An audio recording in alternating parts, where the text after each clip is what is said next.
Bonjour à tous et bienvenue sur ma chaîne. On se retrouve aujourd'hui pour un super tour de cartes. Vous allez voir, il est vraiment très sympa. Donc pour ce tour, nous aurons besoin d'un jeu rouge de 52 cartes et un jeu bleu de 52 cartes. Le jeu rouge, on va le mettre de côté pour l'instant. Donc vous pouvez très bien montrer le jeu rouge à votre spectateur et vous montrer aussi face visible. Il n'y a pas de problème. Ok. Donc ça, on va l'utiliser tout à l'heure.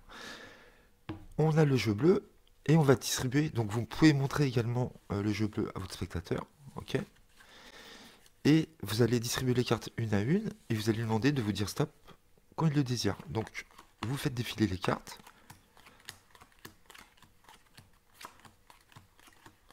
Imaginons, il s'arrête ici, sur le 8 de pique. Imaginons, il s'arrête ici. Donc vous, bien sûr, essayez de faire ça. La tête tournée, c'est mieux que vous ne voyez pas la carte, d'accord? Il s'est arrêté sur le 8 de pique. Donc vous lui demandez de mémoriser cette carte-là. Vous lui demandez de remettre les cartes sur le jeu. Donc vous avez toujours la tête tournée. Il prend les cartes, il les remet sur le jeu. Et il peut mélanger le jeu, il n'y a pas de problème. D'accord? Donc nous, on ne sait pas du tout la carte choisie. Ensuite, ce jeu-là, le bleu, on n'en a plus besoin, on va le mettre de côté. Maintenant, vous allez introduire le jeu rouge. Et vous allez dire à votre spectateur, je vais vous montrer les cartes en les étalant comme ceci. D'accord? Donc moi, je ne sais pas quelle est votre carte. Et vous allez choisir. Par exemple, si vous avez choisi un 5, vous allez prendre les 4 5. Si vous êtes tombé sur un 10, vous allez prendre les 4 10. D'accord? Donc le spectateur a choisi le 8 de pique, donc il va retirer les 4 8, d'accord? Donc vous lui dites qu'il les mette face visible, donc là vous pouvez faire face à votre spectateur à partir de ce moment-là. Hein. Vous ne savez pas du tout la carte, mais à partir de ce moment-là, vous la savez. Donc je vais vous dire pourquoi. Donc il manque un 8 ici, voilà. Donc il a retiré les 4 8. Vous ne savez pas, du moins quand il vous a dit stop, sur quelle carte il était tombé, mais à partir de ce moment-là, vous pouvez savoir la carte choisie. Et là, vous lui dites, vous reprenez les cartes en main par exemple, et vous dites, je ne pense pas que vous avez choisi le 8 de carreau. Je ne pense pas que vous avez choisi le 8 de cœur. J'hésite entre ces deux-là.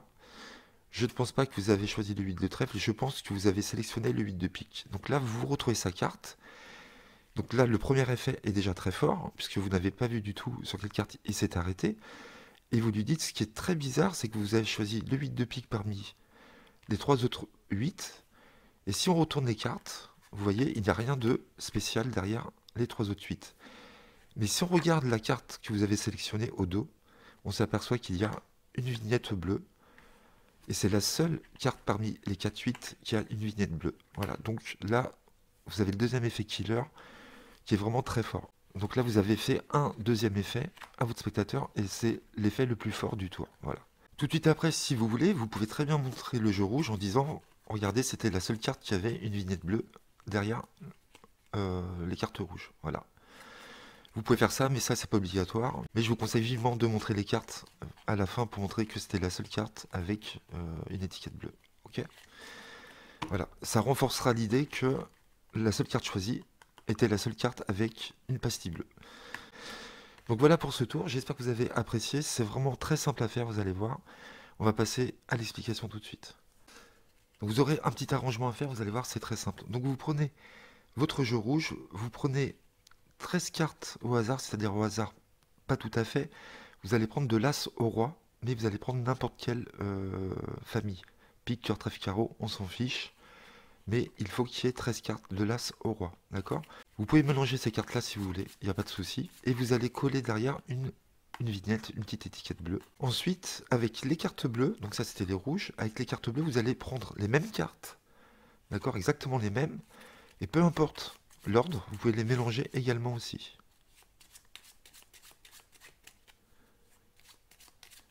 Ok? Donc ces cartes rouges avec les pastilles, vous les mettez sous votre jeu rouge. Hop. D'accord? Le reste des cartes peut être mélangé. Ensuite, pour les bleus, et je veux que ces cartes-là, on va appeler ça les cartes clés, soient en position paire. C'est-à-dire que je veux que le roi de pique soit en deuxième, le 9 de pique en quatrième, le 8 de pique en sixième, 3 de cœur en huitième, etc., etc. Donc pour ceci, vous allez prendre 13 cartes, n'importe lesquelles, 3, 4, 5, 6, 7, 8, 9, 10, 11, 12, 13, et vous allez mettre une carte avant le roi de pique. Vous allez placer ces cartes-là en position impaire, en fin de compte, en première, en troisième, en cinquième, etc., etc.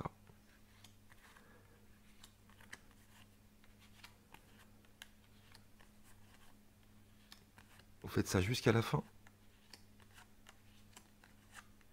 Comme ceci. Ok, donc là le montage, vous le mettez dessus et vous êtes prêt à commencer votre tour. Donc je vous conseille avant de commencer vos tours en disant voilà, nous avons un jeu bleu, un jeu rouge, vous faites un ruban. N'hésitez pas à faire un ruban, c'est très important. Donc quand vous faites votre ruban, n'écartez pas trop vos cartes non plus pour pas qu'on voit les vignettes. Mais vous pouvez suffisamment, si vous voulez les écarter, il n'y a pas de souci, regardez. On les verra pas, hein, puisque c'est vraiment au centre, hein, d'accord? Donc faites un beau ruban, voilà, pour montrer toutes les cartes en disant nous avons un jeu rouge. Vous pouvez très bien montrer vos cartes comme ceci, nous avons un jeu rouge, vous pouvez faire ça aussi, hein, d'accord? Et arriver ici, vous faites un petit éventail comme ceci. Vous montrez aussi les faces, je vous conseille, et vous dites voilà, on va le mettre de côté, on l'utilisera plus tard.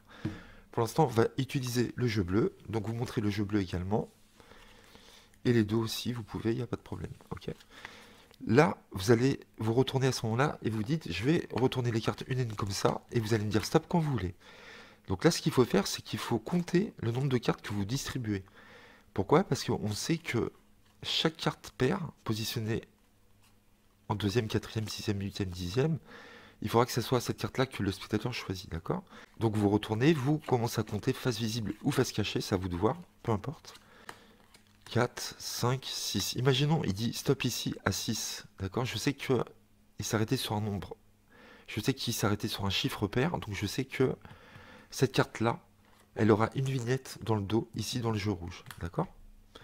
Donc là, je lui demande de mémoriser la carte, de la remettre où il veut et de mélanger le jeu bleu, il n'y a pas de problème, d'accord?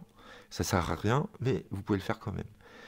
Donc imaginons, il s'arrête sur un chiffre impair, bah, c'est exactement pareil. Donc 1, 2, 3, 4, 5, 6, 7, 8, 9. Imaginons, il s'arrête ici. Vous avez 9 dans votre tête, c'est un chiffre impair. Vous savez qu'il faut qu'il choisisse la dixième, d'accord? Donc là, tout simplement, vous dites, voilà, j'ai retourné quelques cartes, vous m'avez dit stop ici. Nous avons une carte cachée en main gauche sur le paquet ici. Vous allez regarder sur quelle carte vous êtes arrêté. Personne ne sait puisqu'elle est cachée. Vous laissez prendre la carte, il regarde. Et forcément, ça sera une carte qui aura une vignette dans le dos rouge ici. D'accord? Donc ça, c'est très simple pour le choix. Le spectateur va avoir l'impression qu'il va avoir le choix libre, mais pas du tout. D'accord? Donc c'est parti. Vous vous retournez et vous comptez en même temps. 4, 5, 6, 7, 8, 9, 10, 11. Imaginons, il s'arrête ici. Vous avez compté 12, vous savez que c'est un chiffre pair, donc forcément, la carte qu'il voit ici, elle aura une petite pastille ici dans le jeu rouge. Vous dites très bien mémoriser cette carte. Veuillez reprendre les cartes, veuillez les mettre sur le jeu. Allez-y, je vous redonne tout le jeu. Veuillez mélanger pour que j'ai aucune indication. On ne sait jamais, je pourrais regarder le jeu après. Donc là, le spectateur peut mélanger, on s'en fiche. À ce moment-là, vous pouvez vous retourner et vous introduisez le jeu rouge. Vous pouvez à nouveau faire un ruban. Moi, j'aime bien faire un ruban tout en parlant, tout en expliquant ce que le spectateur va devoir faire. Et là, vous lui dites tout simplement, je vais faire un ruban face visible.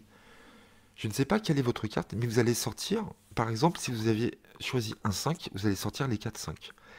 Si vous aviez choisi un roi, vous allez sortir les 4 rois.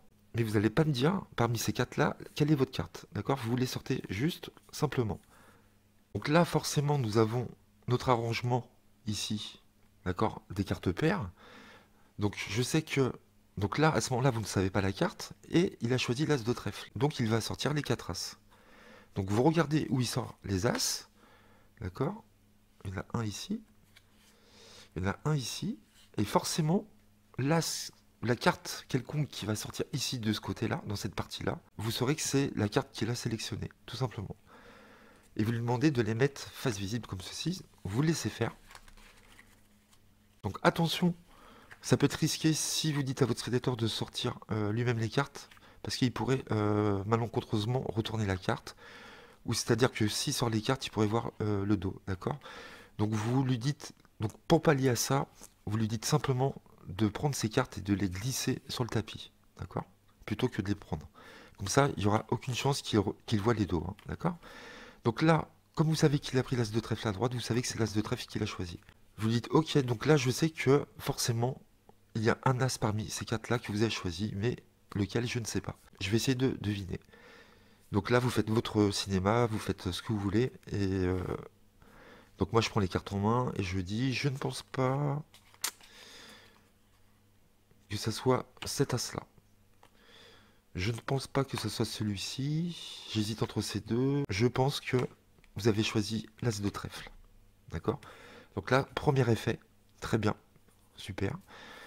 Mais vous finissez en disant, ce qui est bizarre, c'est que parmi ces 4 as, d'accord, vous auriez pu choisir peut-être l'as de carreau, l'as de cœur ou l'as de pique. Mais ce qui est bizarre, j'étais tellement sûr que vous alliez choisir l'as de trèfle. Vous savez pourquoi? Parce que derrière ces cartes-là, comme vous pouvez voir, il n'y a rien de particulier. Par contre, derrière cet as-là, il y a une vignette bleue. C'est le seul as que vous avez choisi parmi les 4 qui a une vignette bleue. Et je vous rappelle que derrière ces cartes-là, nous n'avons aucune vignette, puisque je vous ai montré les cartes tout à l'heure. Et là, vous pouvez montrer les 3 cartes du jeu, vraiment sans problème, et vous montrer comme ceci. Vous attardez pas trop quand même sur le dos des cartes. D'accord? De toute façon, vous avez montré plein de fois le dos des cartes, hein. Donc en plus du ruban, je vous conseille aussi de montrer le dos des cartes comme ceci quand vous commencez vos tours au tout début. D'accord? Et après, vous faites un petit éventail. Donc voilà. Donc là, c'est très intriguant. Le deuxième effet est vraiment killer, hein. Ça tue, hein, parce que là, il va pas comprendre pourquoi il n'y a que sa carte choisie qui a une vignette bleue. D'accord? Donc voilà. Donc n'hésitez pas à liker la vidéo si vous avez aimé, à laisser des pouces bleus et à vous abonner à ma chaîne. Voilà, si vous avez aimé ce tour. On se retrouve très vite. On se retrouve très vite sur ma chaîne. À très bientôt. Merci à vous. Bye bye.